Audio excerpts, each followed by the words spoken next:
Bienvenidos, señoras y señores, to another Bleed Lows podcast short. This is only available on YouTube. This is only content on YouTube. So if you come across this and realize, oh, I'll just listen to that on the audio portion of the podcast, that's not happening. So you have to sit here and watch all of this. And then while you're at it, check out all the other YouTube content that we have that is specific to YouTube on the Bleed Lows podcast channel.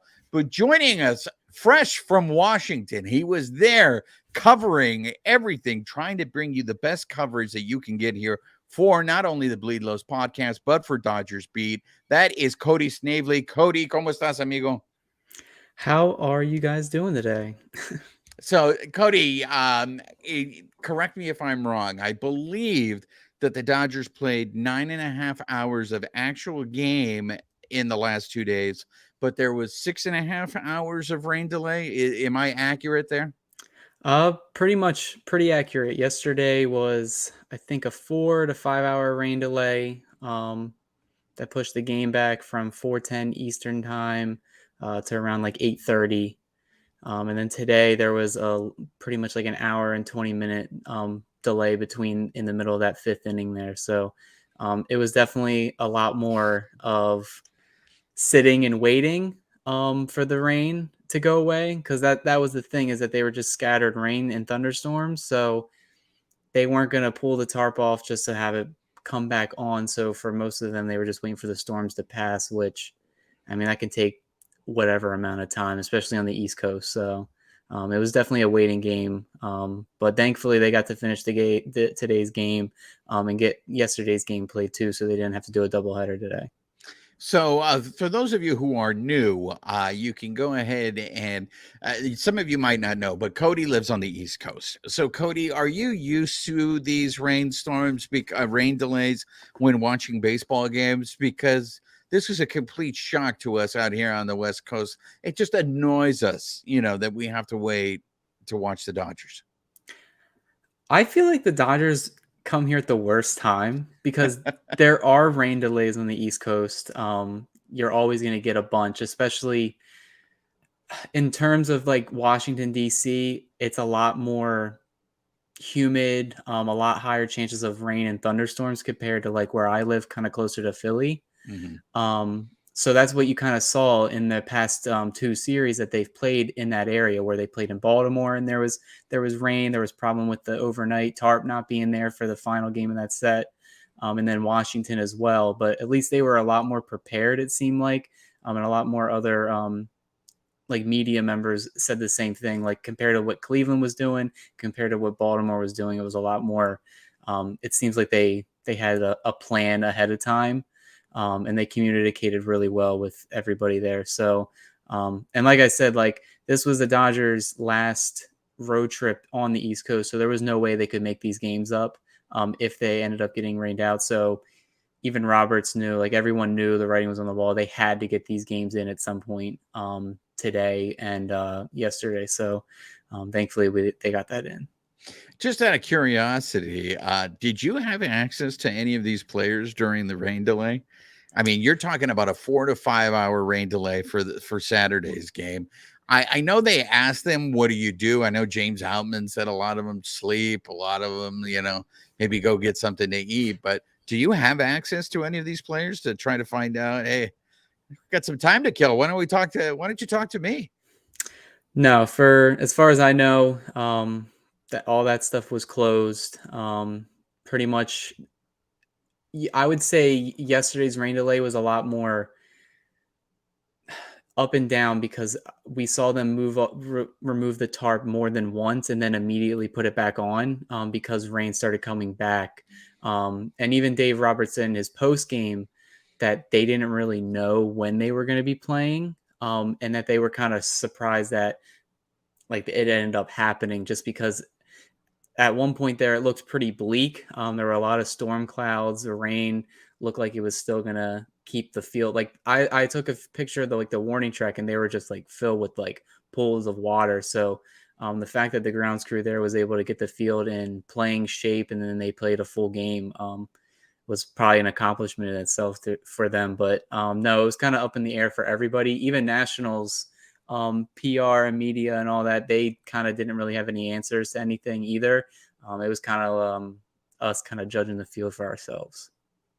All right, well, let's talk some baseball here, because the Dodgers ended up taking 2 out of 3 out of the Washington Nationals. It looked bleak there.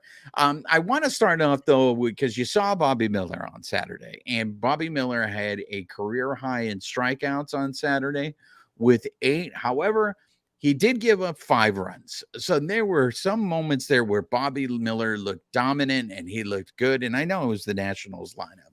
But then there were some other moments that really kind of just make you worry about the postseason, right? Am I wrong there, Cody?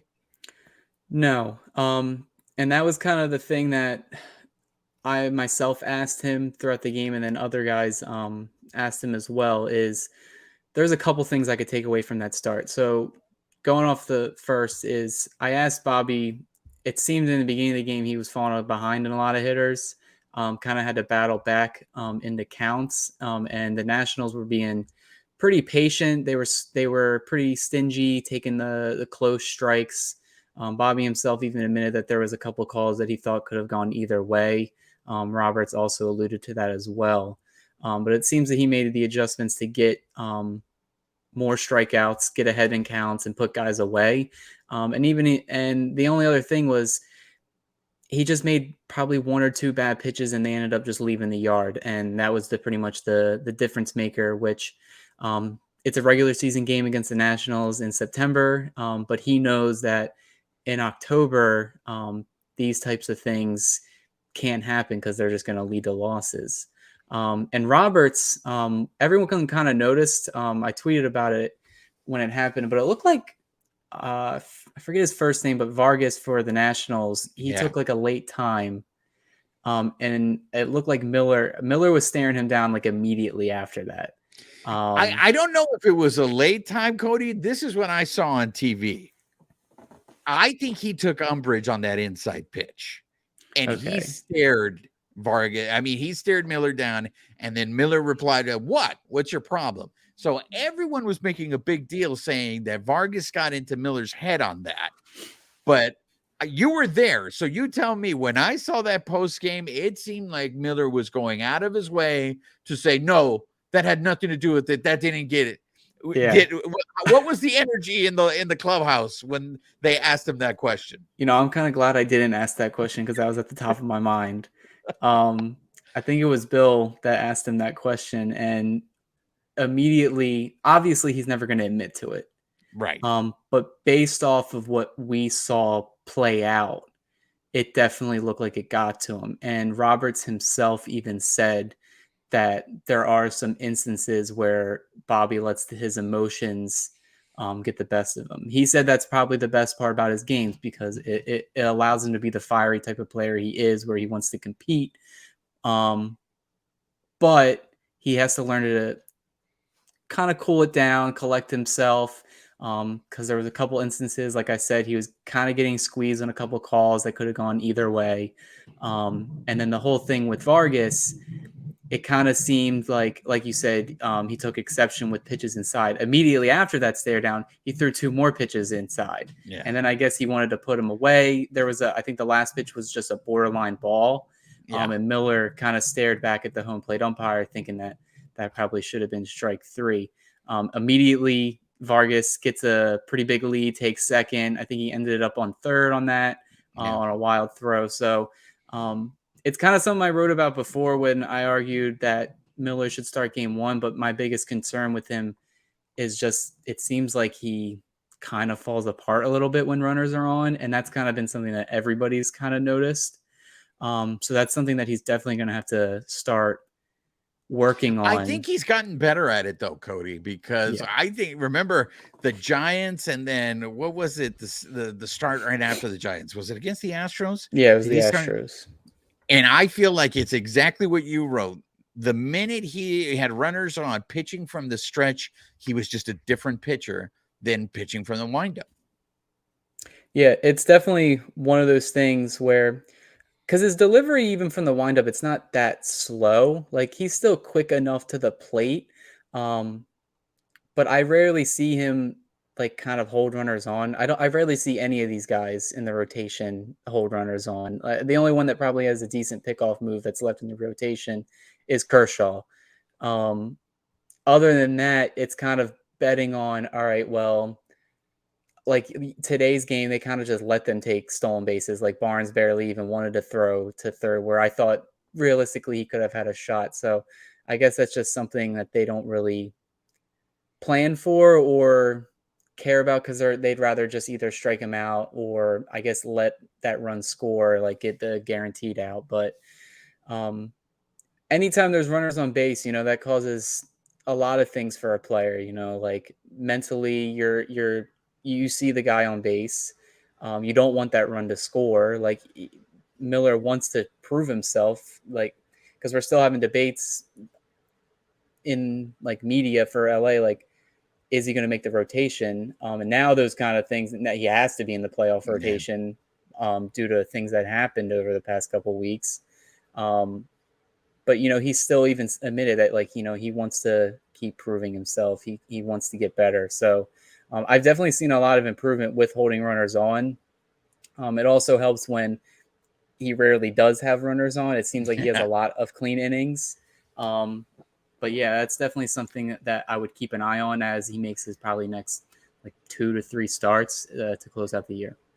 Look, Saturday to me was a very winnable game. I'm curious to see if you saw the same thing when you were at the game, but it was the unforced errors I think that did him in, and part of them weren't even his fault because if Hayward doesn't dive for that ball in that first inning, if he just lays up on it, maybe he gets out of that inning and there's no runs scored. The bases on balls to Vargas, of course, and then he just made a huge mistake when he laid that slider right down the middle for that 2-run home run that ended up being a big factor. But other than that, I feel it's kind of been the Bobby Miller we've seen the last couple of starts, right? Yeah, I definitely think, as far in my mind, I don't think he really has any more to prove to be put in the rotation. I think the only thing that he's battling for is whether what game he's going to start. And I think Right. now it's definitely either one or two. Like there's no if, ands, or buts around that. And that a lot of that has to depend on not only himself and how he pitches, but it also depends on what happens with Clayton Kershaw because he was scheduled technically to start today. And now he's being pushed back all the way until the Mariners series. So that's something that you're going to want to keep an eye on because that's pretty much goes hand in hand with Bobby Miller himself. Um, like he even admitted to one bad pitch to Lane Thomas, a bad slider. That was the difference in that game. Um, a lot of errors and misplays. That Jason Hayward error in the first inning, I don't know if he just got a bad jump or a bad read, but it was because Hayward's pretty like he's Yeah. serviceable out there. He's a former Gold Glove winner. Like that's one of the first times I've seen him actually like misjudge a ball that bad, and it ended up getting all the way to the warning track. So I think he it's was definitely having problems picking up the ball because the next hitter hit a ball to him that looked like it handcuffed him yeah. out there. So it looked like Hayward was having a hard time picking up the ball over there. I mean, you mentioned Kershaw, and here's the deal. What do we make of the fact? I thought there's no way he's making the start on Sunday, especially because of the weather and all that stuff. But I thought he would start in San Diego. The fact that they're pushing him all the way to Seattle, what do we make of that, Cody? Yeah, it was kind of curious because a lot of us assumed that because today was TBD and then they announced that it was going to be Yarbrough getting the bulk of the innings and then he ended up starting. Um, I guess we all just assumed because Dave Roberts said that, Kershaw, there's nothing wrong with Kershaw. Kershaw himself the other day pretty much reiterated the same thing. He said, I'm fine. You can take that with what it's worth. But I guess we all assumed that he would make his next scheduled start just because Roberts himself even said giving this guy extra rest doesn't help him. Putting him on the IL doesn't help him. Like he needs to continue throwing, and we kind of just have to take it day by day. I'm not sure if he's actually pitching injured because from what I saw in the clubhouse, he looked fine. From what I saw on the field when he was throwing, he looked fine. He was doing his normal routines, and then he was getting some shoulder work. But other than that, he looked fine and ready to go. He could have probably started today if he really wanted to. But the Dodgers are being pretty conservative with him because they want him for the long run. Him not starting in San Diego, I mean, it does kind of make me question, is he really healthy? That they're going to give him pretty much almost a week extended of rest. I mean, we all saw that start in the Marlins series. Like, he got by for the first couple innings, but I mean, his fastball was only topping out at 88 miles per hour. His slider was off. So if he's not 100% locked in with command, he's going to get teed off. And that's ended up what ended up happening, because he was issuing free passes and then he ended up getting beat by the Marlins. So it's definitely something the Dodgers are going to have to keep an eye on, because if Kershaw goes down, that would be a big problem already, would be a lot worse come October. Roger, let me put this out to you. I know we're getting way ahead of ourselves, but look, the Dodgers' magic number is 7. And if things go as planned, they should clinch by next week. But I get it. It's a tough schedule. They might not clinch next week, but they might clinch the following week. That being said, look, we're already talking about if this whole move that they, according to Roberts, moving Kershaw was to line up pitching matchups. So if they're doing this to get ready for the postseason, then let's ask the question right now, because Cody wrote an article for it on Dodgers Beat about how, Bobby Miller should pitch game 1. Right now, if you look at the starting rotation, and look, Popote is making a very strong case his last couple of starts. He's looked really, really strong. But I think right now you have a hard time arguing against that Bobby Miller is the best pitcher in that starting rotation right now. So if Bobby Miller is the best pitcher in that starting rotation, don't you want him going in game 1? So in a short series, you have the capability of bringing him back if you need to? Yeah, I think that's what we're kind of talking about last time. Like, if Bobby Miller's your best guy that you got right now, especially your healthy guys, you got to go with him. Bring him out for the first game. And I think it'd be like you said, it'd be a like an adrenaline boost, right? You're getting this rookie just kind of just going out there and let's see what it could do, right? Kind of get that lightning in a bottle, right? And kind of see what happens in that first game. Like you said, it's a short series, and depending on Kershaw, I was trying to count. Well, if he goes in Seattle, then I think like his next start might be like, it's kind of hard because are they going on the 5-day? Are they going on 6 days? Or I think they're going on 6 days from this point on. Yeah, so it'd be like Seattle and then kind of one more start. I think, I don't know if it's San Francisco or something like that, and then that'd be kind of it. So but then they're gonna have like a week off anyway, so they technically will be able to line up their pitching anyways. So this whole thing with Kershaw, maybe it is just extra rest, kind of that shoulder's barking a bit, and they kind of just want to give him a little bit of time. But yeah, I'm still leaning definitely, go Bobby Miller. Just I think in that atmosphere, game 1, postseason, I think I think he's definitely the best shot. Cody, I think in terms. Cody, we've already had precedent for this, though, right? In 2018, they went with Buehler over Kershaw in a huge, important game. So, what's the big deal with? Because I have a feeling, and you correct me if I'm wrong, but I have a feeling as long as Kershaw has a pulse, Roberts is going to hand him the ball in game 1. But is that the best decision for the team? Because you can't bring Kershaw back on short rest in a short series. Yeah, I've been battling it probably the past couple of weeks based off of everything we're seeing at face value. There's good arguments to start Kershaw. He's a seasoned veteran. He's done it before. Obviously, if you're going to say, all right, who gives me the best chance to win this year? I think the arguments are starting to build up that it's probably Bobby Miller. I think of a couple things of why Miller, I think, has an advantage of starting game 1, because game 1, the series is tied 0-0. I feel like a lot of pressure for a rookie pitcher who is already reaching his career high in innings, has put in a lot of workload, has shown improvement and showed a willingness to get better. But he also looks like a guy that's just built for big moments. That's what he wants. I think a lot more pressure will be alleviated if he's starting the game one compared to, say, Kershaw gets game one and they end up losing. And now, all right, well, game two, if it's Miller, not only can you not lose, but like we can't go down 0-2 in this series. So that puts a lot more pressure in my mind on Miller himself. And I like Miller. I like his mentality, but I feel like if the smallest thing goes wrong, like a couple runners get on, I don't want to see him have a collapse and then the Dodgers end up dropping that game. Where I have a lot more confidence in Kershaw starting a game two if we're down 0-1, bouncing back and getting LA like a better chance to win.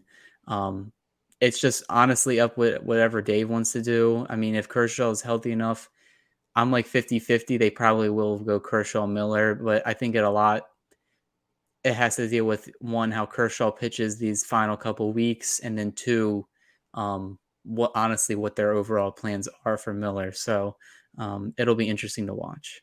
I think that's a conservative of approach right there. Is the way you mapped it out. Go with Miller, and then you have Kershaw in case something went wrong in game one to try to even the series. You were there all weekend, so I'm very curious to see what you thought of young Emmett Sheehan's outing on Friday. I had some high hopes from Emmett, but it looks like Emmett still has some learning to do. He gave up 5, but the Dodgers offense was able to pull through. Out of necessity for a while, everybody was starting to throw Emmett Sheehan's name out there as a possible arm in the playoff rotation. But from what you've seen of Emmett Sheehan, is he just way too green to throw him out there? I like Emmett Sheehan. I like how a lot of fans really, especially after that Braves game, a lot of them want to see him. Will he be a part of the postseason pitching staff? I would say there's very good argument for that, depending on how they want to see like matchups and stuff like that. Say if some guys don't bounce back as well as they want, like say Joe Kelly has a setback or something like that, maybe you can put him in the bullpen. I don't really see him necessarily as a starter in the playoffs that a lot of people are predicting, because there's a couple reasons why, but the biggest one is the schedule for whatever reason is a little weird for the NLDS this year, because it's like game one break, game two, game three, then another break. So realistically, the Dodgers could get by with just 3 starters, because by the time that potential fourth game happens, that would be a 5-day rest cycle. So they could start Miller, and it wouldn't necessarily be on short rest. It would kind of be on regular rest. I imagine that benefits the Dodgers a little bit more especially with the way things are. Sheehan, it seems like it's kind of the same thing what happened with Acuna when he hit that 3-0 fastball to dead center. It just seems like he'll get ahead of guys and he can't put them away, and then he's throwing too much stuff down the plate. So even guys on the Nationals, which they have been playing a lot better as of late since the All-Star break, they're still going to tee you off. And that's what unfortunately ended up happening for him. But I definitely think he'll be involved in some capacity. I just don't think it's going to be in the rotation like everyone is thinking, just because I think he's too much of an up and down starter right now. Down the line in a couple of years, maybe next year, I could definitely see him in the rotation building his way up that way. But this year, I don't really see it. What can you tell us in terms of, we've got a big surprise today with Mookie being in the lineup. I thought for sure Mookie was going to be out the whole weekend. I mean, and why risk it, right? Let him, if he was on crutches when he was leaving Miami, like why did you need to play him in Washington? How did he look to you today? And I know he talked to you guys right before he played. Yeah, we were all kind of shocked. We were in the elevator getting ready to go down to the clubhouse, and then they posted the lineup, and their bets was playing second base leading off. Based off of that interview and kind of what Dave Roberts reiterated to us, I mean, Roberts himself said he's likely down until Monday, and then there was uncertainty if he would even be back on Monday. They wanted to like kind of, I guess, work with him after that interview we had with him on Saturday, but And I guess he must have checked off all the boxes and felt fine. But at the time of that interview, he still said it was a bone bruise. He was still feeling some discomfort. The swelling had gone down, but there was still some swelling. Like, it doesn't go away in just a couple days. So he must have felt fine enough to get put in the lineup today. He looked fine. I don't think he got a hit today. I'm pretty sure I think he went 0 for 4. He had a walk. But he was putting the ball in play. He gave the ball a ride a couple of those times. Just gotten under a couple of them.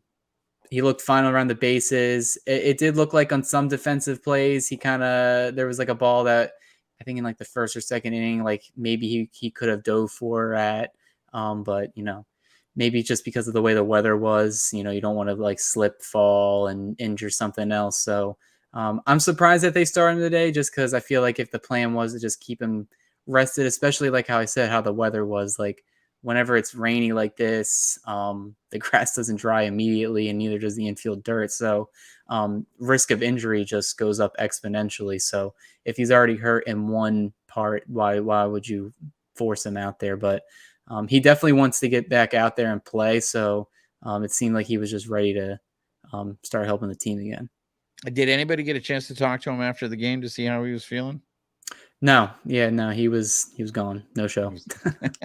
Another update. David Peralta looked. I know they were saying that the swelling had gone down by the end of the game, but he was complaining about the other side of his arm right before he got hit. Do we know what was going on with Peralta? Yeah, so I guess for the first time when they went out there with the trainers, Dave Roberts said that he fouled off the ball on like the end of the bat, and it kind of like rung up his like index finger or his pinky finger. He kind of felt a little weird. So they went out to check that out. And then immediately the next pitch hits him right in the left elbow.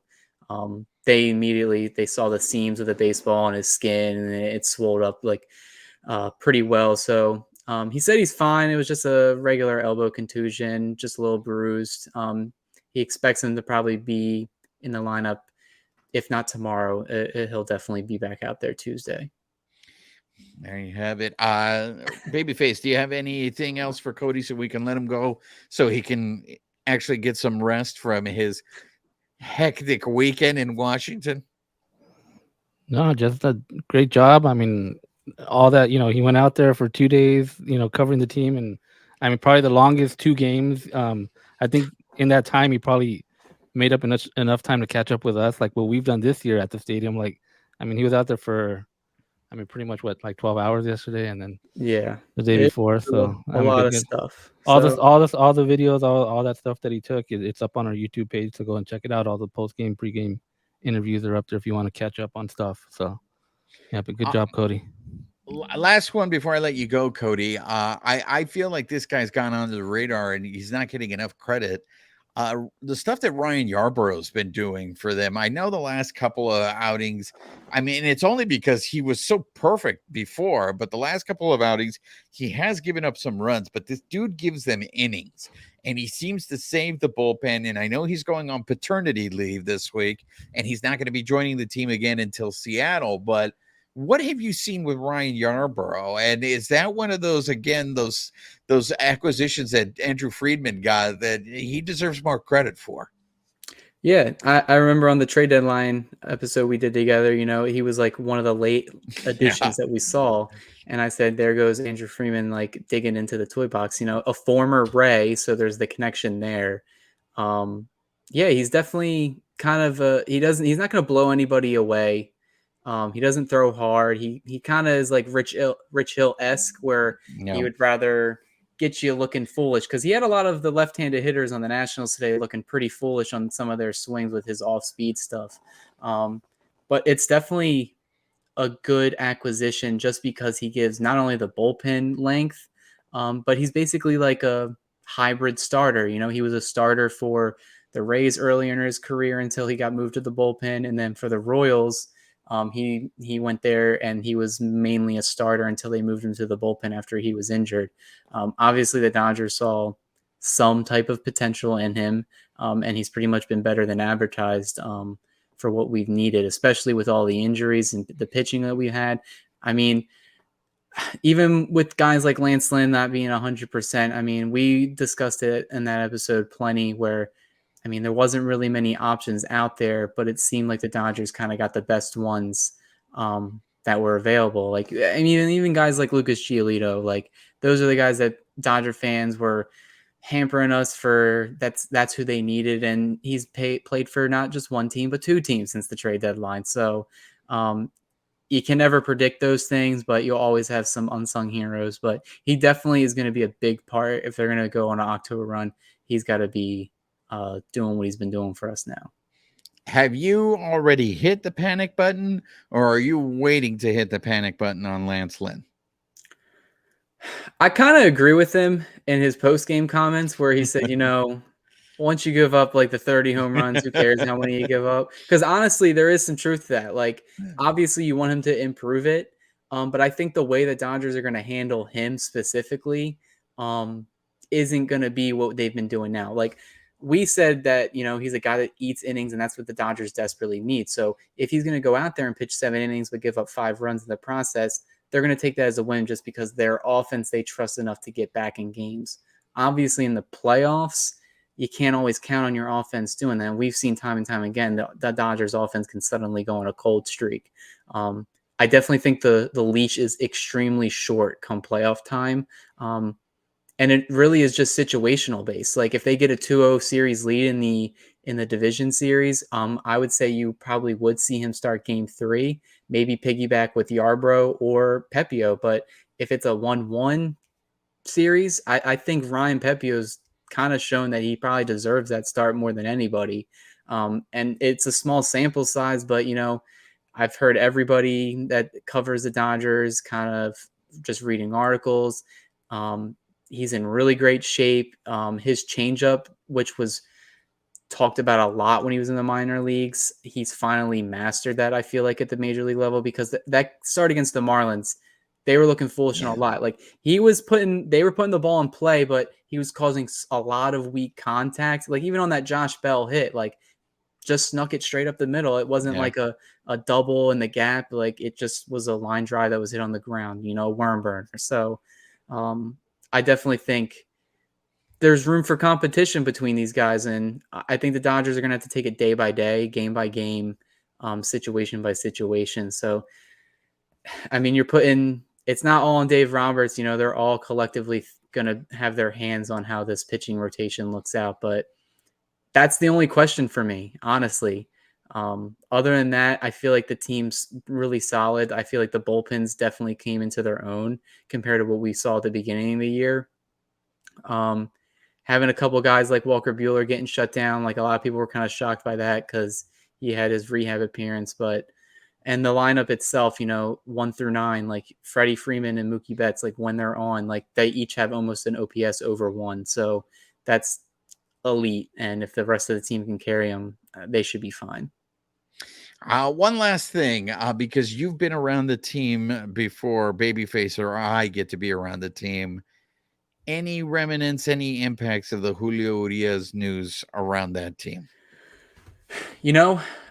They got a lot. The only one that mentioned it was Miguel Rojas. He alluded to kind of how that they've tried to keep their composure, like they have to take it day by day. And pretty much the guys that are in the clubhouse right now, that's what we're focusing on. They're focusing on winning the division and taking it from there. Dave Roberts kind of had the same sentiment. They're saying, we've heard them. We went through the Trevor Bauer saga. We saw how they pretty much answer questions for that because these guys kind of have their hands tied behind their back. They really can't comment on it until everything is the entire MLB investigation is finished. And by the time it's finished, you guys said it, touched on it before. It's not going to be this season. We're looking at probably off season, maybe even next year. I don't think they want to talk about it. I'm glad that a lot of people weren't like pestering them about it. Like how you guys thought maybe a lot more Nationals media would be asking these questions.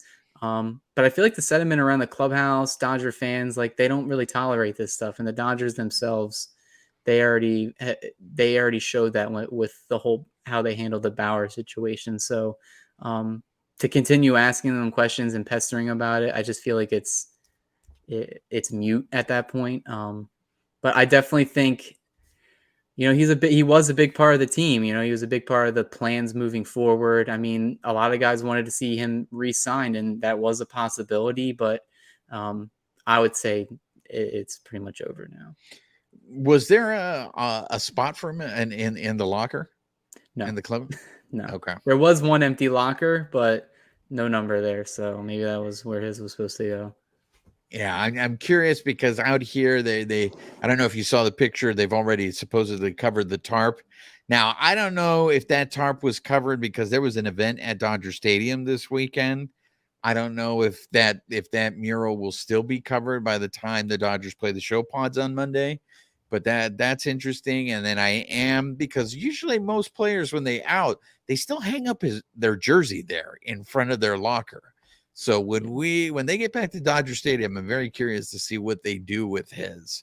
If they do hang up a jersey or if there's nothing there for him.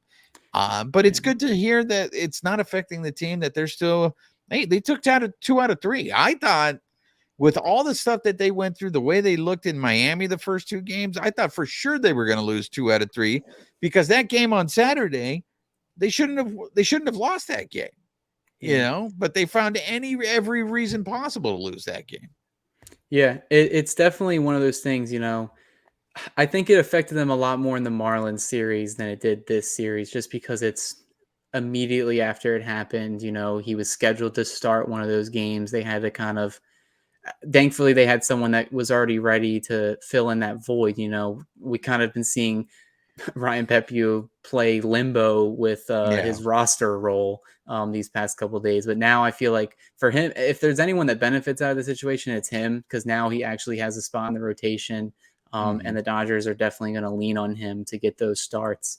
And he showed that he can live up to the challenge. But in the Nationals, I think the National Series, I think the biggest thing that they faced was just the rain delays and the inconsistencies in when the games were supposed to start. Playing in the rain is never fun in baseball. I can tell you that from just experience, whether playing or coaching. And I know that those players hate it too. So, so that really affected them on Saturday then, right? Yeah. I mean, Robert said not really, but I mean, you could kind of tell because in the offense for the probably first half of that game was so inconsistent. They were late on a lot of stuff. They were leaving runners on base. And then once probably they got to I think is when the 7th inning is when they started scoring a lot of those runs. So they looked a lot more locked in the plate. Like James Outman, like in that game had like 11 or 12 pitch at bat. Yeah. That ended up scoring, like, I think either a tie or go ahead run that time. So I definitely think it kind of getting pushed back by a couple of hours affected them for like how they were going to go out there. And it definitely showed on the field. But today they were kind of right on cue. They started scoring runs early and often. It only got a little inconsistent when they went into the rain delay, where it looked like they had a lot of opportunities to put that game away early. But, just take what you got from the National Series. Like I said, 3-3 on the road trip on the East Coast with that much weather, off the field issues, potential clubhouse issues. I would definitely take that 10 out of 10, 3-3. And there you have it, ladies and gentlemen. Cody Snavely, kind enough to join us after his trek. I know the man is tired. I'm going to let him go.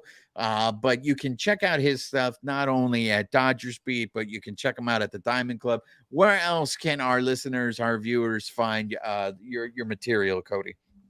Yeah, all my usernames are the same, at SnavelyCody6 on Instagram, Twitter, and then, like you said, the Diamond Club. That's where we write our blogs and stuff for my own personal page. But definitely look at Dodgers Beat. I try to get at least 2 articles posted every week.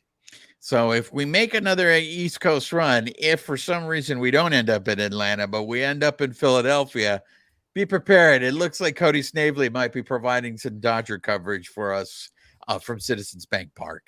Yeah, there you go. All right. So that's going to do it for this YouTube, only on YouTube, Bleed Lows podcast. Make sure you guys are subscribed to the podcast and to the YouTube channel. This is there is certain material that is only available on YouTube. So make sure you're subscribed. Nos vemos para la próxima.